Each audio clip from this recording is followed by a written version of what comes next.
Hello guys, welcome to Edu Ankuran. मैं हूं आपका दोस्त अश्विनी कुमार और मैं आज की इस वीडियो में नागपुरी साहित्यकार के जो कथन का जो सीरीज चल रहा है उसका पार्ट 3 आपके सामने लेकर आ रहा हूं। नागपुरी में लोक साहित्य में जो साहित्यकारों ने अपने कथन दिए हैं, अपने स्टेटमेंट दिए हैं, शिष्ट साहित्य में अपने जो स्टेटमेंट दिए हैं, उसका वीडियो ऑलरेडी एमसीक्यू के साथ चैनल पे अपलोड किया जा चुका है। आज का वीडियो लोकगीत से संबंधित जो साहित्यकार हैं और उनके जो कथन हैं उसको आपके सामने इस वीडियो के माध्यम से लेकर आ रहा हूं। आइए आज की इस वीडियो को शुरू करते हैं। लोकगीत में साहित्यकार के कथन।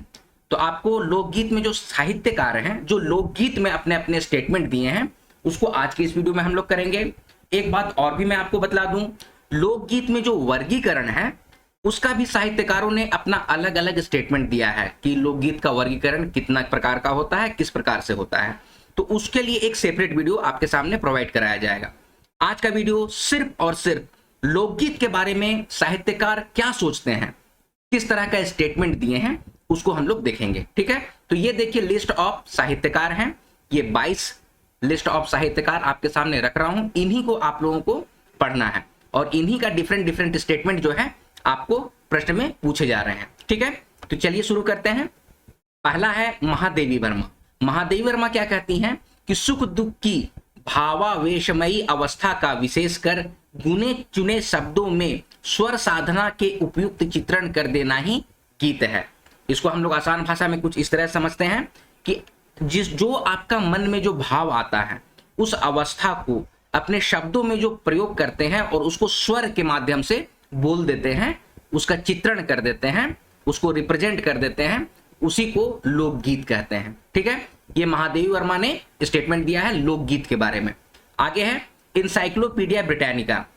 अभी के समय आप लोग जो भुवनेश्वर कुमार अनुज की जो बुक पढ़ रहे हैं उसमें ज्यादातर पार्ट जो है वो इंसाइक्लोपीडिया ब्रिटानिका के और उसी के जो स्टेटमेंट है, इंसाइक्लोपीडिया ब्रिटानिका में जो भी स्टेटमेंट दिए हुए हैं उसी को डिफरेंट डिफरेंट साहित्यकारों ने अपने हिसाब से बतलाया है। तो इसीलिए 3 पॉइंट है उसका, क्या कि लोकगीत तो स्वतः जन्मा है। ये कहां लिखा हुआ है? इंसाइक्लोपीडिया ब्रिटानिका में। क्वेश्चन आपको आ रहा है कि लोकगीत तो स्वतः जन्मा है, ये कहां मेंशन है। ठीक है, आगे है आदि मानव के उल्लासमय संगीत को ही लोकगीत कहते हैं। आदि मानव यानी कि जो पुरातन प्राचीन काल के जो मानव हैं वो लोग उल्लासमय मतलब खुशी से जो संगीत अपना गीत नृत्य करते हैं, संगीत गाते हैं, उसी को लोकगीत कहते हैं। और लोकगीत ना तो नया होता है ना ही पुराना, वह तो जंगल के एक वृक्ष के समान है जिसकी जड़ें भूतकाल की जमीन में गहरी धसी हुई हैं, परंतु जिसमें निरंतर नई डालियां, पल्लव और फल उगते रहते हैं। तो ये स्टेटमेंट कहां लिखा हुआ है? इंसाइक्लोपीडिया ब्रिटानिका में। अच्छा, लोकगीत तो स्वतः जन्मा है, इसको याद किया जा सकता है, और आदि मानव के उल्लासमय संगीत को ही लोकगीत कहते हैं, इसको याद किया जा सकता है। लेकिन ये जो लंबा स्टेटमेंट है इसको कैसे समझेंगे कि किसने कहा है? तो इसके लिए मैं जो ट्रिक बनाया हूं वो आपको बतला देता हूं। हम लोगों को पता है कि ब्रिटेन जो होता था वो इंडिया से सारा सामान को चोरी करके ले जाता था। लिटरली हम लोग यही कहेंगे कि इंडिया से जो भी उपज होता था, जो भी फल फूल होता था, उसको चोरी करके अपने यहाँ ले जाता था। तो इस तरह से आप याद रख सकते हैं कि वैसा स्टेटमेंट जिसमें यह लिखा हुआ रहा है कि निरंतर नई डालियां और फल उगते रहे हैं, तो फलों की जो भी उगाही हुई है वो ब्रिटेन यहाँ से चोरी करके ले गया है। तो इस बात को आप लोग याद रखिएगा। तो इससे आपको समझ में आ जाएगा कि हाँ, ये स्टेटमेंट जो है वो इंसाइक्लोपीडिया ब्रिटानिका में दिया गया है। ठीक है, चलिए आगे बढ़ते हैं। डॉक्टर श्याम परमार। अब डॉक्टर श्याम परमार क्या बोलते हैं लोकगीत के बारे में कि इन गीतों के प्रारंभ के प्रति एक संभावना हमारे पास है और उसके अंत की कोई कल्पना नहीं है। ये पहला स्टेटमेंट है। अगला स्टेटमेंट वो ये बोलते हैं, यह वह बड़ी धारा है जिसमें अनेक छोटी मोटी धाराओं ने मिलकर उसे सागर की तरह गंभीर बना दिया है। ठीक है, तो इसको अब कैसे सागर की तरह गंभीर बना दिया, तो ये साउंड कर रहा है जैसे परमार, और जो गंभीर और सागर ये थोड़ा सा मैच कर रहा है। तो इससे आपको ये समझ में आ जाए कि हाँ, ये स्टेटमेंट जो है वो डॉक्टर श्याम परमार ने दिया है। ठीक है, और संभावना से भी श्याम को आप रिलेट कर सकते हैं। यहां पर जैसे लिखा हुआ है ना कि प्रारंभ के प्रति एक संभावना है, तो संभावना से श्याम को आप रिलेट कर सकते हैं। अब आगे है, स्त्री पुरुष ने थक कर इसके माधुर्य में अपनी थकान मिटाई है।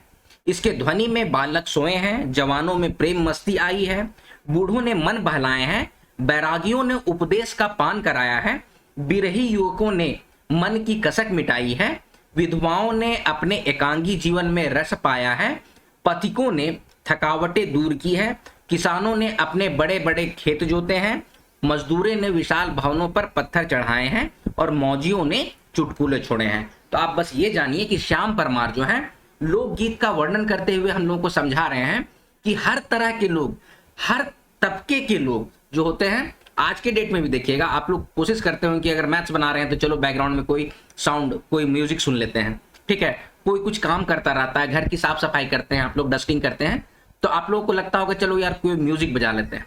तो श्याम परमार उसी बात को बतला रहे हैं कि बच्चे हैं, बूढ़े हैं, जवान हैं, विधवा है, ठीक है, विरही है। विरही का मतलब कि एक दूसरे से जो बिछड़ गए हैं, तो उसी को कहते हैं विरही युवक, ठीक है, या विरही युवती, ठीक है। तो इन सबों का वर्णन कौन कर रहे हैं? श्याम परमार कर रहे हैं, ठीक है। इस बात को आप लोग दिमाग में रखिएगा। चलिए आगे बढ़ेंगे। अब देवेंद्र सत्यार्थी जो है वो लोकगीत के बारे में ना खुद से क्वेश्चन कर रहे हैं और अपने अंदर से जो आंसर आया वो हमारे सामने रख रहे हैं। पहला क्वेश्चन ही क्या करते हैं, कहां से आते हैं इतने गीत, ठीक है। तो उसका आंसर हम लोग को बतला रहे हैं, स्मरण विस्मरण के आंख मिचौनी से, कुछ अट्टाहास से और कुछ उदास हृदय से, ठीक है। तो स्मरण साउंड्स लाइक सत्यार्थी, स और स्मरण यहां पर है, तो आप लोग दिमाग में रखिएगा कि स्मरण के आंख मिचौनी से, कुछ अट्टाहास से और कुछ उदास हृदय से। ये बात किसने कहा है? देवेंद्र सत्यार्थी ने कहा है। फिर से पूछते हैं कि कहां से आते हैं इतने गीत, तो जीवन के खेत में उगते हैं ये सब गीत, ठीक है। कल्प भी अपना काम करती है, रसवृत्ति और भावना भी, नृत्य का हिलोरा भी, पर ये सब खाद हैं। जीवन के सुख, जीवन के दुख, ये है लोकगीत के बीज। तो ये स्टेटमेंट किसने दिया है? देवेंद्र सत्यार्थी ने दिया है। आप बस इतना जानिए, खेत और बीज, इसका खेत और बीज जो होता है ना, देवेंद्र का मतलब होता है देवों का राजा, जिसको इंद्र कहते हैं। इंद्र ही बारिश के देवता होते हैं, ठीक है। तो आप लोग इस तरह से रिलेट करके बना सकते हैं कि खेत में जो बीज हैं और फसल है वो कैसे लगता है? इंद्र की सहायता से। तो आप लोग इस तरह से याद कर सकते हैं कि जीवन के सुख दुख, जीवन के दुख, ये लोकगीत के बीज हैं, ठीक है। बीज है, खाद है, इस तरह का स्टेटमेंट कौन दिए हैं? देवेंद्र सत्यार्थी दिए हैं, ठीक है। चलिए आगे बढ़ेंगे। वासुदेव अग्रवाल क्या कह रहे हैं? आदिम मनुष्य हृदय के गानों का नाम ही लोकगीत है, ठीक है। और लोकगीत किसी संस्कृति के मुंह बोलते चित्र हैं, ये वासुदेव अग्रवाल कहे हैं। और ये बहुत फेमस स्टेटमेंट है इनका लोकगीत के बारे में, क्योंकि ये हिंदी में दिया गया है, तो इसीलिए मैं आप लोगों के सामने रख दे रहा हूं कि ये सबसे ज्यादा पॉपुलर लाइन है। बहुत जगह पे आप देखिएगा कि लोकगीत किसी संस्कृति के मुंह बोलते चित्र हैं। ये बात किसने कहा है? तो वासुदेव अग्रवाल ने कहा है, ठीक है। आगे है देवेंद्र सत्यार्थी फिर से क्या बतला रहे हैं? लोकगीतों का मूल जातीय संगीत में है। इससे पहले भी अभी हम लोगों ने देखा कि देवेंद्र सत्यार्थी ने खेत और बीज और खाद के बारे में बात किए हैं, ठीक है, लोकगीत से रिलेटेड। तो आप लोग को याद करना है, एक्चुअली आप लोग को वन पॉइंटर सॉल्व करना है। जो बहुविकल्पीय क्वेश्चन आएगा उसमें आपको बस देखना है कि इस तरह का अगर स्टेटमेंट है तो किस साहित्यकार ने बतलाया है। तो आप लोग याद करते जाइए, ठीक है, और अपने तरीके का भी ट्रिक इवॉल्व कीजिए। तो देवेंद्र सत्यार्थी और क्या कहे हैं कि लोकगीतों का मूल जातीय संगीत में है। आगे है केबी दास का पूरा नाम क्या है? क्षितिज भूषण दास, ठीक है। अब क्षितिज भूषण दास जो है वो क्या कह रहे हैं? लोकगीत उन लोगों के जीवन का स्वेदपूर्ण प्रवाह है जो आदिम अवस्था में जीवन बिताते हैं। देखिए केबी दास क्या कह रहे हैं ना कि लोकगीत मतलब कि उन लोगों का जो आदिम अवस्था में रहते हैं, जो प्राचीन मानव हैं, उन लोगों का स्वेदपूर्ण प्रवाह क्या होता है? स्वेद का मतलब होता है पसीना। देखिए पसीना जो होता है ना वो आपके शरीर के अंदर से निकलता है। तो इसी बात को ये बतला रहे हैं। देखिए बतलाने का तरीका कैसे है कि आपके शरीर के अंदर से निकला हुआ है। तो उसी तरह से ये बोल रहे हैं कि लोकगीत जो है वो आदिम अवस्था में जो जीवन बिता रहे हैं उसके अंदर से निकला हुआ गीत है, ठीक है। तो ये स्टेटमेंट किसने दिया है? केबी दास ने। केबी दास कौन है? क्षितिज भूषण दास। चलिए आगे बढ़ेंगे। श्री सुधांशु ने कहा है कि ग्राम गीत, अब देखिए यहां पर ये क्या बोल रहे हैं? ग्राम गीत बोल रहे हैं, लोकगीत नहीं बोल रहे हैं। ग्राम गीत संभवतः वह जातीय आशु कवित्व है जो कर्म या क्रीड़ा के ताल पर रखा गया है। गीत का उपयोग जीवन के महत्वपूर्ण समाधान के अतिरिक्त मनोरंजन भी है। तो ये स्टेटमेंट किसने दिया है? सुधांशु जी ने दिया है। हम लोग जानते हैं ना आशु लिपि, तो आशु लिपि की जगह पे वहां पे ये क्या लिखे हैं? आशु कवित्व है। तो आशु कवित्व की बात किसने किया है? श्री सुधांशु जी ने किया है, ठीक है। चलिए आगे बढ़ते हैं। चंद्रशेखर भट्ट, चंद्रशेखर भट्ट क्या कह रहे हैं कि लोकगीत मानव कृतित्व की वह सामान्य धरोहर है जो विश्व मानव की भूमि पर प्राप्त हुई है। ठीक है, आप लोग बस इसमें दिमाग में ये रखिए कि चंद्र विश्व के जो देवता हैं, ठीक है, वो चंद्रशेखर हैं। इस तरह से दिमाग में रखिए कि चंद्रमा जो है वो पूरे पृथ्वी में, पूरे विश्व में चमकता है। ठीक है, तो उसी तरह से ये क्या विश्व मानव की भूमि की बात किसने की है, तो चंद्रशेखर ने की है। तो इस तरह से रिलेट कीजिए। ठीक है, चलिए आगे बढ़ते हैं। कोमल कोठारी, कोमल कोठारी क्या कह रही है लोकगीत के बारे में कि लोकगीतों में संगीत एवं काव्य का सम्मिश्रण होता है। ठीक है, तो काव्य से आप दिमाग में रखिए कोमल, काव्य कोमल होता है, तो संगीत और काव्य का सम्मिश्रण किसने कराया है, तो कोमल कोठारी जी ने कराया है। लोकगीत के बारे में स्टेटमेंट संगीत एवं काव्य का सम्मिश्रण किसने दिया है, तो कोमल कोठारी जी ने दिया है। ठीक है, चलिए आगे बढ़ेंगे। डॉक्टर तेज नारायण लाल, डॉक्टर तेज नारायण लाल क्या बोल रहे हैं कि लोकगीत हमारे जीवन विकास का इतिहास है। ठीक है, तो विकास से आप देखिए, विकास का मतलब विकास कैसे लोग करते हैं, जो तेज होते हैं, तेजना लोग होते हैं। ठीक है, तो इस तरह से आप याद रख सकते हैं कि तेज नारायण लाल ने क्या कहा है कि लोकगीत हमारे जीवन विकास का इतिहास है। या फिर आप इसको ऐसे भी याद रख सकते हैं कि तेज नारायण इतिहास में तेज है, जो इतिहास में तेज है वही तेज नारायण लाल है। इस तरह से भी आप लोग वो रिलेट करके अपना निमोनिक्स बना लीजिएगा। आगे है बद्री प्रसाद पंचोली, बद्री प्रसाद पंचोली लोकगीत के बारे में क्या कहे हैं कि लोकगीत स्वतः स्फुरण की देन है। स्वतः स्फुरण, स्वतः स्फुरण मतलब खुद से जो निकलता है। तो ये कौन किसने कहा है, बद्री प्रसाद पंचोली ने कहा है। अब आगे है मोहन कृष्णधर, मोहन कृष्णधर क्या बोल रहे हैं कि लोकगीत रस से सने होते हैं। ठीक है, तो हर तरह के रस से कौन सने हैं, कृष्ण है, मनमोहन है। ठीक है, मोहन जो होता है वो कृष्ण को ही बोलते हैं, और कृष्ण और मोहन रस से सने हुए हैं। तो इस तरह से आप लोग इसको याद रखिएगा कि लोकगीत रस से सने हुए हैं। ये कथन किसका है, तो मोहन कृष्ण दर का है। आगे है शांति अवस्थी, शांति अवस्थी बोल रहे हैं लोकगीत मानव हृदय की प्रवृत्त भावनाओं की तन्मयता की तीव्रतम अवस्था की गति है, जो स्वर या ताल को प्रधान तान देकर लय या धुन प्रधान होते हैं। तो अवस्थी जी क्या बोल रहे हैं, स्वर या ताल को प्रधान तान देने की बात कर रहे हैं। लोकगीत जो है वो मानव हृदय के प्रवृत्त भावनाओं की तन्मयता की तीव्रतम अवस्था की गति है।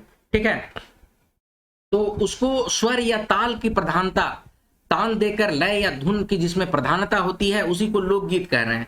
ये बात कौन कह रहे हैं, शांति अवस्थी जी कह रहे हैं। ठीक है, अब आगे है डॉक्टर कृष्णदेव उपाध्याय, डॉक्टर कृष्णदेव उपाध्याय जो है अपना 3 स्टेटमेंट दिए हैं जिससे रेगुलरली क्वेश्चंस पूछे जाते हैं, और इससे आप लोग प्रैक्टिस सेट में भी ये क्वेश्चन देख रहे होंगे। क्या कि ग्राम गीत और लोकगीत भिन्न भिन्न होते हैं। ये सिर्फ और सिर्फ कृष्णदेव उपाध्याय ने ही बतलाया है कि ग्राम गीत और लोकगीत जो होता है वो अलग अलग होता है।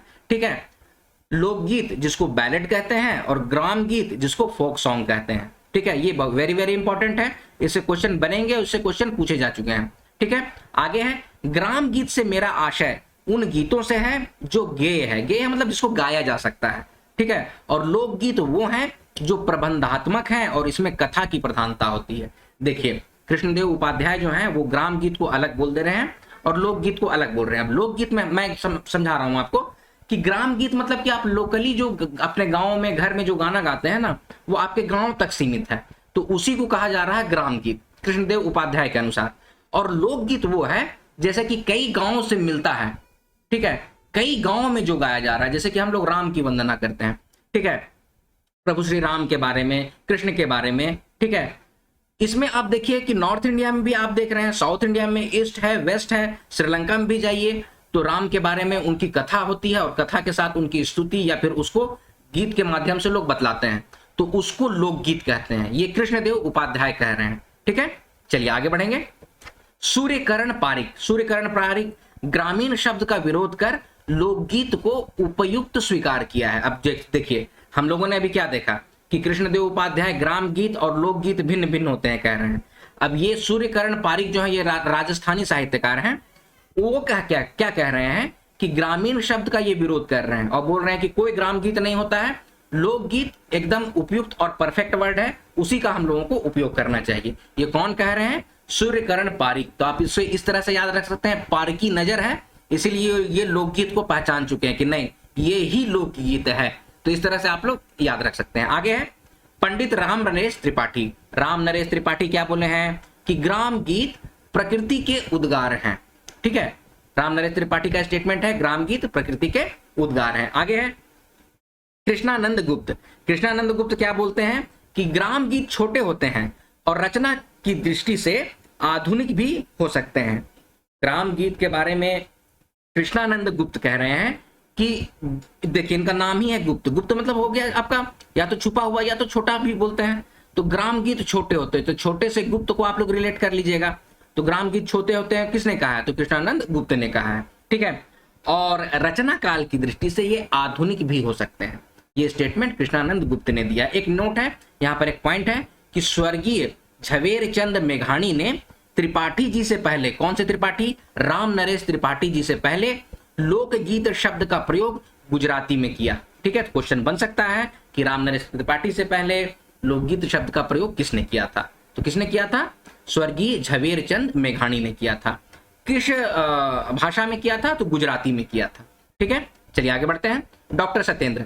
डॉक्टर सत्येंद्र क्या बोलते हैं, ग्राम गीत छोटा ही नहीं बड़ा भी हो सकता है। अब सत्येंद्र जो बोल रहे हैं ये सत्य ही बोल रहे हैं कि ग्राम गीत छोटा नहीं हो सकता है, बड़ा भी हो सकता है। तो इसको आप लोग पॉइंट बना लीजिएगा। आगे है पंडित हजारी प्रसाद द्विवेदी।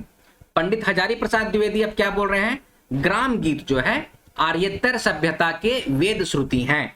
ठीक है, हजारी प्रसाद हैं तो प्रसाद जो है वो वेद का प्रसाद दे रहे हैं, वेद का ज्ञान दे रहे हैं। ठीक है, तो वो यही बतला रहे हैं कि ग्राम गीत जो है वो आर्यतर सभ्यता के वेद श्रुति हैं। ठीक है, ठीक है, कहा कि ये वेद हैं, यहाँ पर भी द्विवेदी। द्विवेदी मतलब कि जिनको दो वेदों का ज्ञान है। ठीक है, उसी को द्विवेदी कहते हैं। तो वेद से रिलेटेड जो बात कह रहे हैं वो कौन कह रहे हैं, पंडित हजारी प्रसाद द्विवेदी कह रहे हैं। ठीक है, तो इस तरह से इसका ट्रिक बना सकते हैं और आप इसको याद कर सकते हैं। अब आगे है, द्विवेदी जी ने लोक संस्कृति, लोक कला, लोक साहित्य आदि शब्द का प्रयोग कर ग्राम और नगर के भेद को अस्वीकार कर दिया था।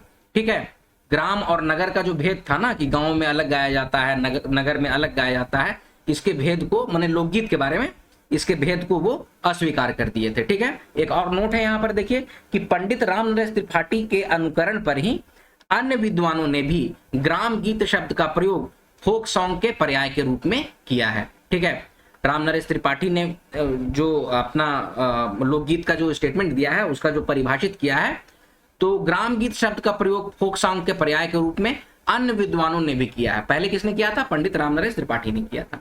ठीक है, तो दोस्तों ये था लिस्ट ऑफ साहित्यकार और उनके दिए हुए कथन लोकगीत से संबंधित। ठीक है, अब लोकगीत का जो वर्गीकरण है उसमें बहुत सारे साहित्यकारों ने अपने अपने कथन, अपने अपने स्टेटमेंट्स को हमारे सामने रखा है, जिसको हमें पढ़ना है और उससे क्वेश्चंस बनते हैं और उससे क्वेश्चंस पूछे जाते हैं। ठीक है, तो उसको मैं अपने अगले वीडियो में लेके आऊंगा। आज की वीडियो में लोकगीत से संबंधित जितने भी साहित्यकार थे और उन्होंने अपना अपना कथन जो दिया है वो आज की इस वीडियो में आपके सामने रखा गया है। यह है वीडियो का अंत। वीडियो अगर पसंद आया तो वीडियो को लाइक कीजिए, शेयर कीजिए, अपने सजेशंस कमेंट बॉक्स में कमेंट कीजिए और इसी तरह की वीडियोस पाने के लिए एडू अंकुरन चैनल को सब्सक्राइब कीजिए। मिलते हैं अगले वीडियो में, तब तक आप लोग अपना ख्याल रखिए। जय हिंद।